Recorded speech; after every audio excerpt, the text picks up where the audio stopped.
Have you ever walked away from a conversation feeling totally exhausted and questioning your own sanity? You have that gut feeling that something was wrong, but you just can't put your finger on it. It's a disorienting feeling, almost like you're trying to find your way through a maze in the dark. Maybe it was with a coworker, a family member, or your partner. The conversation ends, and you're just left with a knot in your stomach and a whole lot of confusion and self-doubt. If that sounds familiar, you're not alone and you're not going crazy. Chances are you've been on the receiving end of some pretty sophisticated psychological manipulation. In this video, we're going to break down 3 specific manipulative tactics that narcissists use in everyday conversations to control and confuse you. More importantly, we'll talk about how you can start to recognize them. Learning to spot these tactics is the most critical step you can take to protect your mental peace and reclaim your own reality. It's so important because these tactics are often subtle and they build up over time, slowly chipping away at your self-esteem and confidence. Let's start with the first and maybe the most damaging tactic: gaslighting. Gaslighting is a sneaky form of psychological manipulation where someone messes with your sense of reality. They'll distort the facts, deny things that happened, and even make things up, all to make you doubt your own perceptions and memories. The end goal for them is to make you question yourself so much that you end up relying on their version of events. It's a slow burn that gradually erodes your confidence in yourself. So what does this actually sound like? It often shows up in simple, dismissive phrases. Have you ever brought up something you remember clearly, only to be told that never happened? That's gaslighting. Or maybe you mention something hurtful they said, and they fire back with, "You're just imagining things," or "You're remembering it wrong." These are classic lines designed to make you feel unstable. Another common version of this is when they trivialize your emotions. You say your feelings are hurt, and they respond with, "You're being way too sensitive," or "It was just a joke, learn how to take one." This isn't an apology, it's a way to invalidate your emotions and flip the script, so your reaction becomes the problem, not their behavior. They might even try to make you feel totally alone by saying something like, "Everyone else thinks you're being irrational." This is a strategic move to isolate you and make you more dependent on their truth. Over time, constantly having your reality questioned can have devastating effects. You might find yourself second-guessing everything. You start apologizing for things you didn't even do. You feel anxious, confused, and you might even start to believe that you are the problem, that you're too sensitive, or that your memory is failing. Recognizing gaslighting is the first step to shutting it down. The biggest clue is how you feel after talking to them. Do you feel confused, anxious, and like you can't trust your own mind? That feeling is your internal alarm bell.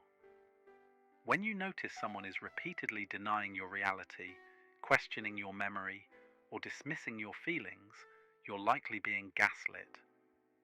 The best thing you can do is ground yourself in your own experience. You can even try writing down what was said right after a conversation. This isn't to prove anything to them, it's for you. It's so you have a concrete record that confirms your memory and helps you see through the fog.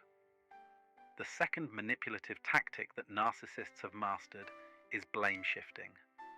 At its heart, blame shifting is how a narcissist avoids taking any personal responsibility. They have a very fragile ego that can't handle the idea of being wrong or at fault. So when they're confronted with a mistake they made or something hurtful they did, they become experts at deflecting that blame onto someone else, and that someone is usually you. In a conversation, this can be incredibly confusing. You might start by talking about something they did that upset you, and by the end of it, you're the one defending yourself and feeling guilty. For example, if you confront them about their temper, they might say, "Well, I wouldn't have gotten so angry if you hadn't pushed my buttons, or you're the one who makes me act like this. See the pattern? Their behavior is suddenly a reaction to something you did, which gets them off the hook. This is especially common when you try to set a boundary. Let's say you call them out on a lie. Instead of owning up to it, they'll pivot. They might say, "If you weren't always on my case, I wouldn't have to lie." Or they'll just attack your character with a blanket statement like, "You always find a way to screw things up." The original issue, their lie, gets completely buried because you're suddenly forced to defend yourself against claims that you're nagging or incompetent. This constant blame shifting can be incredibly damaging to your self-worth. If you're on the receiving end of this enough, you often start to believe that you are the problem. You start thinking, if I could just be better, or quieter, or less demanding, then things would be fine. This is exactly what the narcissist wants. By making you think you're the source of all the problems, they stay in control and never have to look at their own flaws. So how do you spot it? Pay attention to where responsibility lands in your conversations. Does this person ever just say, "You're right, that was my fault, I'm sorry"? Or does any attempt to hold them accountable turn into a lecture about your flaws? When you notice you're consistently being blamed for their actions, that's blame shifting. The best way to respond is to stay calm and refuse to accept the blame. You can use firm, neutral phrases like, "We can talk about me later, but right now we're talking about your actions," or simply, "I'm not going to take responsibility for your behavior." Before we get to our final point, if this information is resonating with you, please take a second to subscribe to the channel. My goal is to bring clarity and support to people dealing with difficult relationships, and subscribing helps this content reach more people who really need to see it. The third tactic we're going to cover is triangulation. This is a subtle but really powerful move where a narcissist brings a third person into your dynamic to control and destabilize you. Triangulation works by creating conflict and jealousy.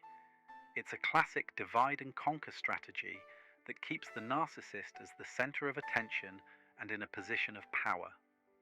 Instead of dealing with you directly, they'll pull in an outside party, a friend, a co-worker, a family member, even an ex, to manipulate the situation. So what does this look like? One common way is by making you feel like you're in competition with someone else. A narcissist might constantly praise another person, saying something like, "My co-worker Sarah is just so easygoing. She never questions my decisions." The unspoken message is loud and clear. You are difficult, and you're not measuring up to Sarah. This is designed to make you feel insecure and push you to work harder for their approval. Another way they use triangulation is to make their own opinions seem more valid and to isolate you. If you're in a disagreement, they might say, "Well, I talked to John about it and he totally agrees with me. He thinks you're being unreasonable." All of a sudden, it's not just your perspective against theirs. It feels like you against them and their supposed ally. It's a tactic designed to make you doubt yourself and feel ganged up on. Narcissists also use this to stir up jealousy in romantic relationships. They might casually mention how much an ex-partner adored them, or even make up stories about other people being interested in them. The goal is always to keep you feeling off balance and insecure, worried that you're about to be replaced. That emotional chaos makes you more dependent on them for validation. The impact of triangulation is brutal. It leaves you feeling confused, alone, and constantly anxious. You start to question your own worth and even your relationships with other people because the narcissist is busy poisoning your perception of them. To recognize triangulation, pay attention to how other people get brought into your one-on-one conversations. Do you often feel compared to someone else? Does this person frequently use other people's opinions to shut down your feelings? Do they seem to create drama between you and another person while they play the innocent middleman? If so, you're being triangulated. The best response is to refuse to play. Keep the focus on the two of you. You can say, "I'm not really interested in what someone else thinks. I'm talking to you about our issue." Or, "Let's leave them out of this." When you refuse to get drawn into the triangle, you take back the power. So there you have it, 3 of the most common conversational tactics used by narcissists: gaslighting, blameshifting, and triangulation. To recap, gaslighting is used to make you doubt your reality. Blameshifting is how they make you take responsibility for their bad behavior. And triangulation brings in another person to make you feel insecure and alone. These tactics are all designed to break down your sense of self-worth and keep you under their thumb. Recognizing these patterns is the most powerful thing you can do. That's the moment you realize that the confusion, the self-doubt, and the pain you're feeling are not a reflection of who you are, but a direct result of the manipulation you're experiencing. You aren't crazy, you aren't too sensitive, and you are not always the one to blame. The main thing I want you to take away from this is that healing starts with clarity. Once you can name the manipulation, you can start to detach from it. You can set boundaries, you can learn to trust your instincts again, and you can start surrounding yourself with people who actually support you. It's a journey, for sure, but you don't have to take it alone. I'd love to hear from you in the comments. Have you experienced any of these tactics? Sharing your story might not only be validating for you, but it could help someone else feel a lot less alone. Thank you for watching. If this video helped you, please give it a like, subscribe for more content like this, and share it with anyone who might need to hear this message. Take care of yourselves, and always remember to trust your gut.